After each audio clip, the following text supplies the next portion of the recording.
A equipe do programa Shalom Brasil visitou o ateliê do Instituto de Sofrut, onde se confecciona pergaminhos de mezuzá, tefilim e até Sefer Torah. Veja uma aula de judaísmo.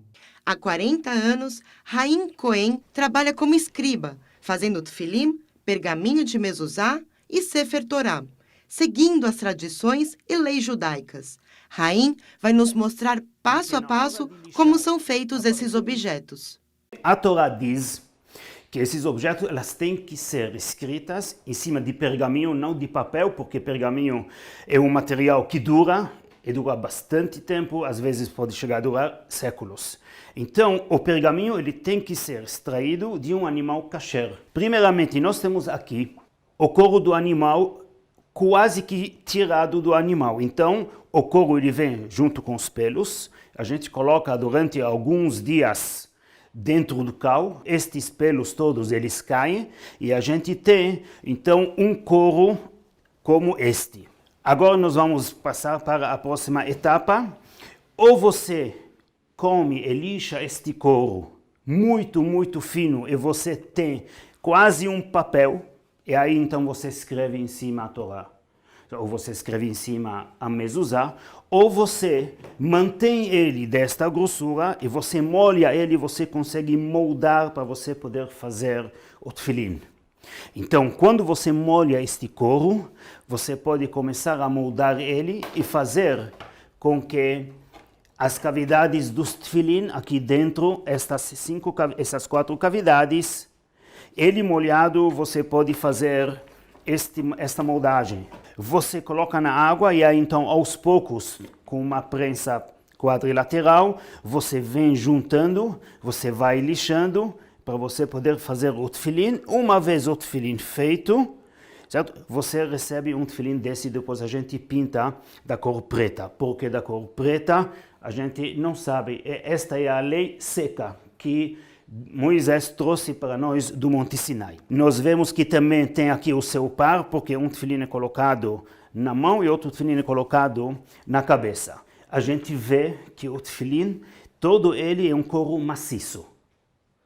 O seguinte, é difícil você montar e você fabricar um couro maciço, um tefilim. Já que é um material orgânico, na hora de você lixar, bem capaz que sem querer você acaba fazendo um furo.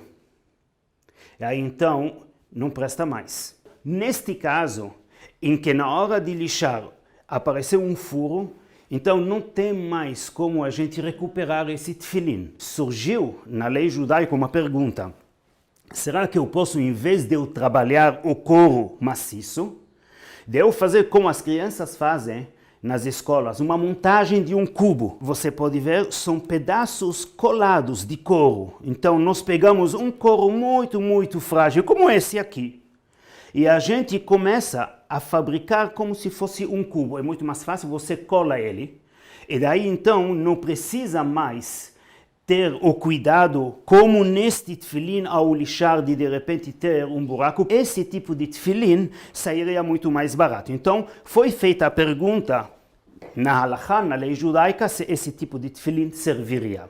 Conclusão que sim, quando você não tem as possibilidades, as condições de você adquirir um tefilim original, que é feito apenas de um couro maciço, você poderia chegar e adquirir um tefilim daqueles. Uma vez que a caixa externa do tefilim está pronta, então agora a gente vai para a parte interna.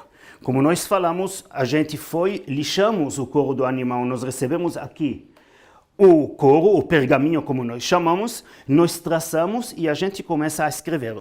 A pessoa escreve, certo, nesses pergaminhos, enrola ou uma mezuzá também, então ou é afixada nas portas das casas, ou então ela é colocada dentro do tefilim. Idem para quando nós escrevemos um Sefer Torah, que é mais ou menos um pergaminho grande, assim, desse tamanho. Imagine que isso deveria fazer parte das costas de um animal, certo? Então é bastante. Então vocês estão vendo aqui que são várias digamos, vários pedaços de couro trabalhados e depois a gente vai juntando. Olha, vou virar aqui, você vai ver que elas estão costuradas. Todas as folhas de pergaminho, elas são costuradas por aqui. Incrível que pareça, esta não é linha de costura comum. É uma linha de costura que também é extraída de um animal kasher. E por isso, você está vendo aqui, esse é o tendão do animal. Nós pegamos o tendão do animal, quando você umedece ele, ele começa a desfiar. Você faz disso um rolo de fio, e com esses fios que você costura o Sefer Torah, você costura o Tefilin quando ele está fechado. Verificar a mezuzá e o tefilim antes das festas de Rosh Hashanah, o Ano Novo Judaico, e Yom Kippur, o Dia do Perdão, é muito importante para começarmos o ano bem. Raim agora vai nos mostrar como são escritos os pergaminhos. Agora, nós vamos falar da tinta. A tinta é uma tinta à base de vegetais. Elas são trabalhadas, cozidas, enfim, depois destiladas, e a gente tem uma tinta especial. Na mezuzá, como por exemplo nós estamos vendo aqui, o pergaminho já está pronto e a gente vai escrevendo com essa mesma tinta. Podem ver aqui que por causa da umidade, a tinta ela dilatou e então uma letra borrou, outra letra chegou, certo? E juntou com a outra, o que condenou a mezuzá. A mezuzá não presta mais. Nesta placa aqui, eu coloquei de propósito uma mezuzá pequena. Por quê? Porque as pessoas gostam, as pessoas adoram ir e comprar mezuzot pequenas. Só que, hoje em dia, não é aconselhável comprar estas mezuzot pequenas pelo seguinte.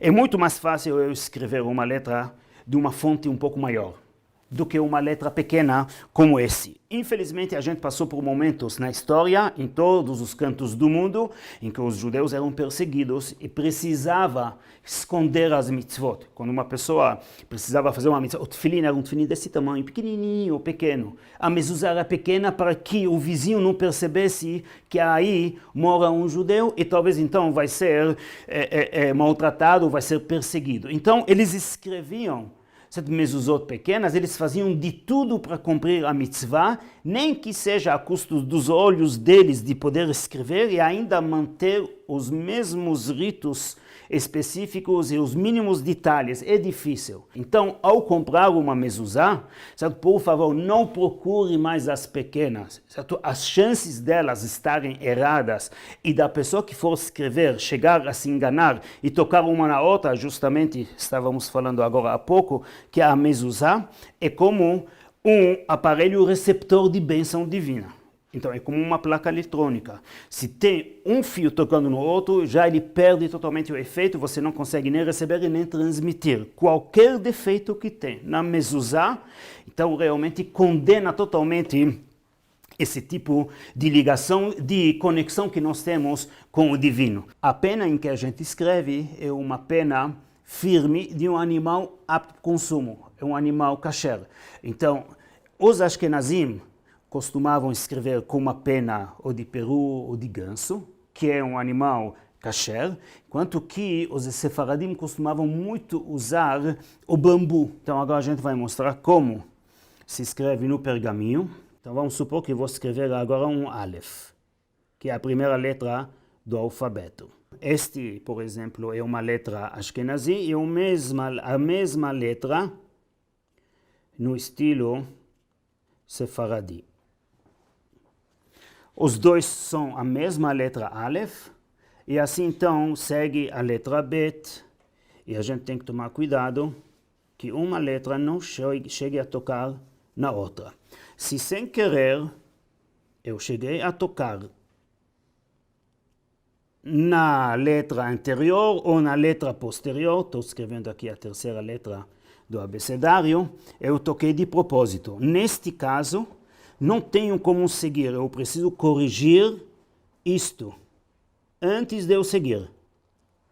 Senão, ou a mezuzá, ou o Sefer Torah, ou o Tefilin, ele está passul, significa inapto. Tem algumas letras, como por exemplo, eu vou agora escrever a mais famosa de todas, que é a letra Shin.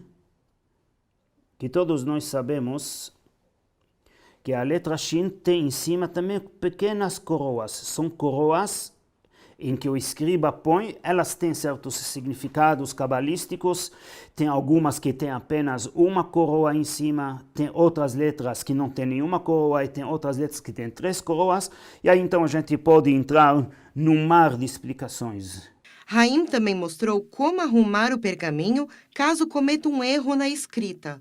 O couro grosso permite ser raspado com um bisturi, sendo removida a parte errada. Então, é a forma que a gente tenta recuperar. Um Sefer Torá pode levar, em média, 1 ano para ser escrito. O Tfilim demora de 2 a 3 semanas. E o pergaminho de Mezuzá demora, em média, 5 horas para ficar pronto.